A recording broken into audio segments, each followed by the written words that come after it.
आज हम बात करने जा रहे हैं व्यक्तित्व विकृति की, जिसे कि हम पर्सनैलिटी डिसऑर्डर के नाम से भी जानते हैं, जिसे कार्सन और बुचर ने 1992 में चारित्रिक विकृति यानी कि करेक्टर डिसऑर्डर के नाम से भी संबोधित किया था।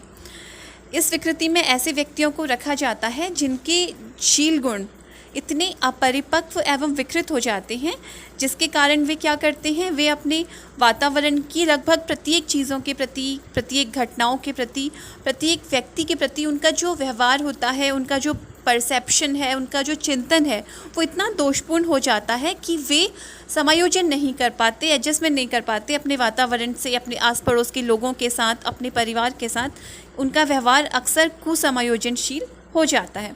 तो इसका परिणाम क्या होता है, इससे क्या होता है, इनके व्यवहार से अक्सर लोग इनसे तंग आ जाते हैं। इनके परिवार के सदस्य इनके व्यवहार से इतना ज़्यादा चिंतित होते हैं कि उन्हें लगता है कि इनका व्यवहार बिल्कुल परिवर्तित हो गया है, दोषपूर्ण हो गया है। तो अक्सर ये अपने परिवारजनों की चिंता का कारण बनते हैं।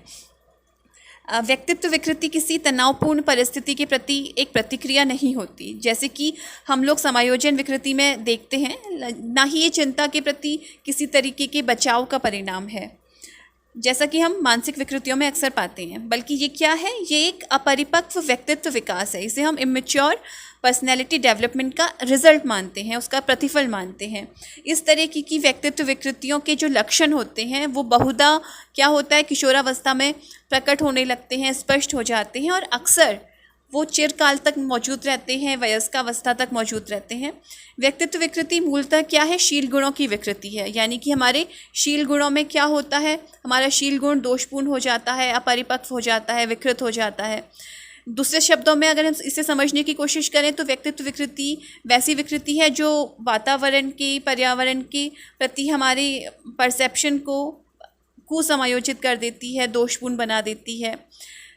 इसके अलावा जो व्यक्तित्व विकृति है, इसमें व्यक्ति की व्यवहार में विसमान्यताएं पाई जाती हैं। व्यवहार में विसमान्यताएं इतनी अधिक होती हैं कि जो दूसरे लोग होते हैं उनके लिए उनका अर्थ निकालना असंभव हो जाता है। साथ ही साथ उनका जो व्यवहार होता है वो दोषपूर्ण हो जाता है।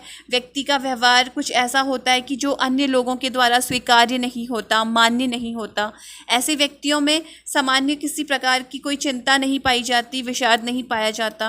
व्यक्तित्व विकृति की श्रेणी में किसी विकृति को रखने के लिए ये आवश्यक होता है कि विकृत शील गुण का जो रूप है, जो उसका स्वरूप है, वो चिरकालिक हो, क्रोनिक हो। अगर कोई बीमारी के कारण शील गुणों में विकृति उत्पन्न हो रही है, यानी कि जो लक्षण हैं शील गुण में दोष होने के या विकृति होने के, अगर वो क्षणिक हैं, वो कुछ समय के लिए हैं, तो आप उसे व्यक्तित्व विकृति नहीं कहेंगे। व्यक्तित्व विकृति का जो स्वरूप होता है वो अक्सर चिरकालिक होता है, यानी कि जैसे कि मैंने अभी आपसे कहा कि जो इसके लक्षण होते हैं वो किशोरावस्था में शुरू हो जाते हैं और वयस्कावस्था तक लगातार दिखते रहते हैं। तो क्या है, व्यक्तित्व विकृति एक चिरकालिक विकृति है जो लंबे समय तक बनी रहती है। व्यक्तित्व विकृति के कई प्रकार बताए गए हैं और हर प्रकार की कुछ अलग अलग विशेषताएं होती हैं, लेकिन फिर भी कुछ ऐसी व्यक्तिगत विशेषताएं हैं, कुछ ऐसी सामान्य विशेषताएं हैं जो प्रत्येक व्यक्तित्व विकृति वाले व्यक्ति में पाई जाती हैं, देखने को मिलती हैं। तो उन विशेषताओं की हम यहाँ पर बात करेंगे कि जो व्यक्तित्व विकृति से पीड़ित व्यक्ति होता है, अक्सर जो उसका दूसरों के साथ संबंध होता है वो विघटित होता है, यानी कि वो दूसरे लोगों के संग अच्छा संबंध स्थापित नहीं कर पाता, उसके संबंध विच्छेद हो जाते हैं अक्सर, क्योंकि इसका कारण ये होता है कि वो समायोजन नहीं कर पाता उन व्यक्तियों के साथ।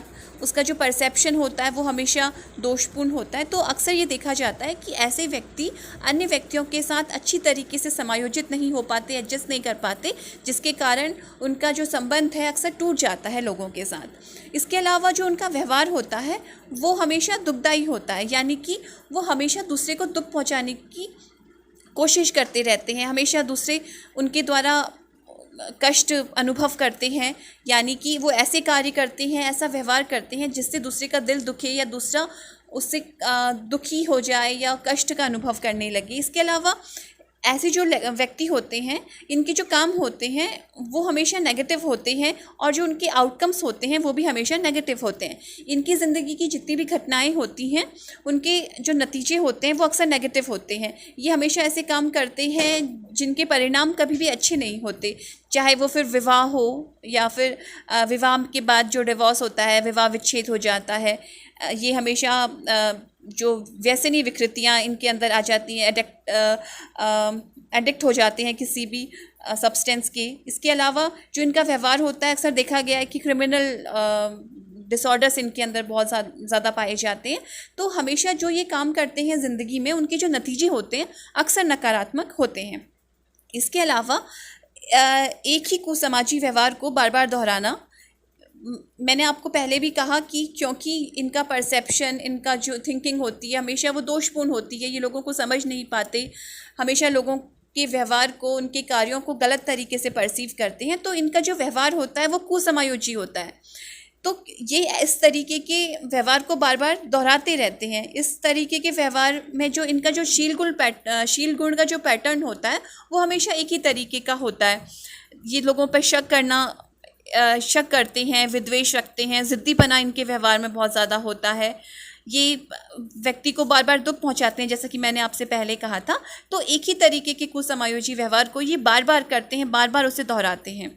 इसके अलावा व्यवहार का जो परिवर्तन होता है, व्यवहार में जो परिवर्तन होते हैं उसके विरोधी होते हैं। ये नहीं चाहते कि इनके व्यवहार में कोई परिवर्तन हो, ये नहीं चाहते कि कोई इनके व्यवहार में परिवर्तन करे, और ये भी नहीं चाहते कि किसी और के व्यवहार में परिवर्तन हो। यानी कि ये परिवर्तन के विरोधी होते हैं और किसी तरीके के परिवर्तन को एक्सेप्ट नहीं कर पाते। तो इस तरीके की कुछ सामान्य विशेषताएं होती हैं जो व्यक्तित्व विकृति में पाई जाती हैं। वैसे तो जो व्यक्तित्व विकृति के प्रकार हैं उनमें अलग अलग विशेषताएं पाई जाती हैं, लेकिन ये सामान्य विशेषताएं हैं जो किसी व्यक्ति को अगर व्यक्तित्व विकृति है तो ये सामान्य विशेषताएं हैं जो उसके अंदर देखने को मिलती हैं। तो आज हमने जाना कि व्यक्तित्व विकृति क्या है और उसकी क्या क्या विशेषताएं हैं।